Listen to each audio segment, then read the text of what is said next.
नाटकाच्या बाबतीत झालंय असं, सिनेमाच्या बाबतीत असं कधी नाही झालं. बरं काय होतं, मी जेव्हा पहिलं पिक्चर केलं, 1971 पिक्चर केलं मी पहिलं, दोन्ही घरचा पाहुणा. लहान रोल होता आणि लहान रोल तो पाहिल्यानंतर म्हटलं अरे यार, म्हटलं मी स्टेजचा आर्टिस्ट ना मी मुळात, त्यामुळे प्रत्येक गोष्ट लाऊड करायची सवय, म्हणजे असं करून करायची सवय ना. अरे म्हटलं हा जास्ती लाऊड झालं असं नाही, हे टेक्निक वाईट वेगळं आहे काहीतरी.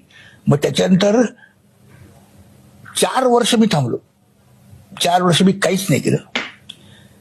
ते मी बघत होतो की कुठपर्यंत करायचं, काय करायचं, किती लाऊड करायचं, कुठली भूमिका हे करायची, कुठली भूमिका, स्टोरी तुमचा किती त्याचा इन्व्हॉल्वमेंट आहे त्याची तुमची बघायला पाहिजे त्या कॅरेक्टरची.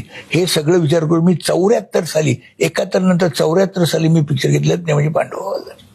आणि तोच गाजला आणि त्यांनीच आम्हाला तुमच्यासारखा कमाल अभिनेता दिला सर. म्हणजे कारण सगळं विचार करत नाही, चांगली भूमिका पाहिजे, चांगली भूमिका पाहिजे, आणि ही अशी चांगली भूमिका अशी आली समोर एकदम.